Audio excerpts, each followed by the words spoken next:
Hi yogis, in today's tutorial we're going to go over Warrior 2. Warrior 2 is a super common pose in yoga and I love it because it really requires a knowledge of the hips, where the thigh bone plugs into your pelvis. So we're going to explore this pose, how we feel a little bit of opening in the hips and a lot of strength in the legs. So whenever you're ready, let's get going on this tutorial.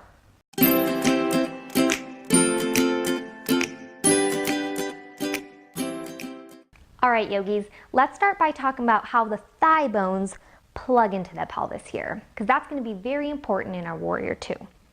So I want you to notice here as I'm standing that my toes, my knees, and my thighs are all pointing forward as well as my pelvis. So we call this a neutral position. When the thighs are in line with the pelvis facing the same direction, it's neutral. Okay, so the hips can go into two other different directions.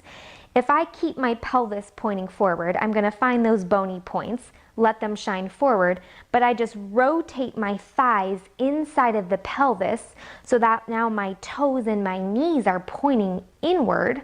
This is called internal rotation. So you can tell that my trunk still faces forward, but I'm just rotating my thighs, kind of spiraling them together. We call this internal rotation. And the opposite, if I keep my hands on my pelvis to keep it steady, I'm just gonna rotate my thighs out towards the sides, like I'm rotating them apart. This is called external rotation. Okay, so let's just go over that again. Neutral, pointing forward. If you bring your hands to your hips and kind of feel that muscle on your outer hips, when I spiral my left toes out to the side for external rotation, you're going to feel that muscle fire up. And if my right toes spiral inward, then that's internal rotation. So you can kind of play around with all these different rotations in your hips. So we have external rotation, we have internal rotation. Both of those are important and present in Warrior 2. So let's see how that kind of comes together here. All right, my friends, let's start by reaching your arms out to the side, very, very wide in a T shape.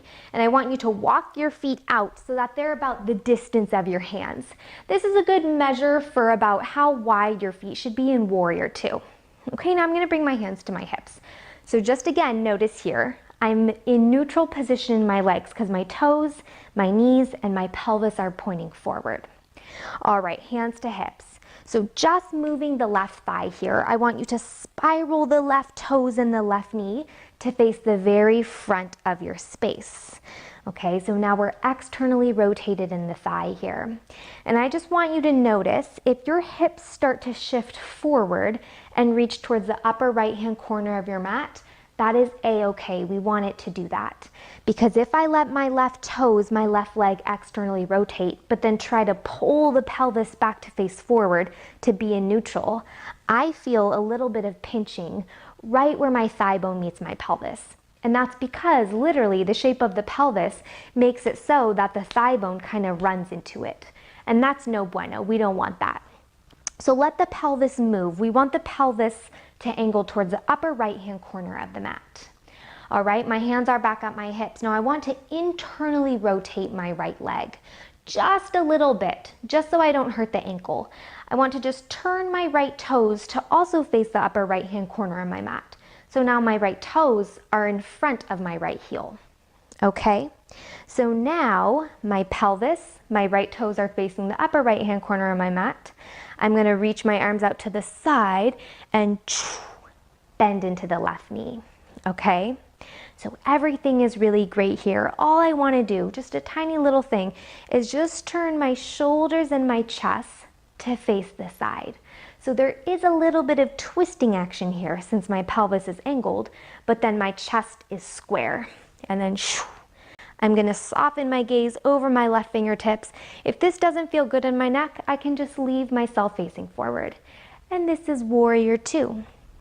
I just want you to notice if you bring your left hand to your left outer hip, you can feel that muscle, that glute muscle working to keep your left knee facing straight forward. So if you feel like your left knee wants to kind of knock in towards the center of your body, fire up that muscle to keep it pointing forward. You might feel some sensation or stretch running in the inside of your left inner thigh. So warrior two, feel your strong legs. I want you to firm up your right thigh like you're pressing your right heel down into the mat. And then when you're ready to come out, bring your hands to your hips and let's straighten out the left leg and resituate ourselves back to neutral position. Straight into the other side, my friends. Let's rotate the right toes to face forward. Let the pelvis angle towards the upper left-hand corner of the mat. I'm gonna knock my left toes in and then bend into my right knee, reach my arms, and then turn my chest to face forward. All right, so if you look at your feet here, I want you to imagine a line running from your front heel, and if you draw that line straight back, it's gonna intersect right in the middle of your back inner arch. So for some of us, that might mean we need to kind of shimmy the front foot or the back foot to make that alignment. And then the arms reach and the gaze is just soft wherever it wants to be. Legs are strong here, yogis. Think of a warrior, warrior two. And from here, I can do really whatever I want with my arms, so they can rest at my hips. I might flip my front palm up, and without changing the legs, just reach up and back and find a reverse warrior, a nice side stretch in the right side of the waist. Or from my warrior two, I can reach forward and lengthen, and then bring my forearm on top of my front thigh and reach my left arm up and open up the chest for side angle pose. And just notice, whatever I do with my arms, there's really no movement in my legs because they're just strong like a warrior. And then when you are ready to come out, you bring your hands to your hips, straighten out your right leg, and then just come back into a neutral position and step the feet together. You can give your hips some love by swaying them side to side. And that is your warrior two. All right, warriors, let me know in the comments below if you have a question or if this was helpful for you. If you think you're ready to take warrior two into a quick total beginner flow, then check out my total beginner warrior two flow, where we continue exploring all these different rotations in the hips. I'll see you next time.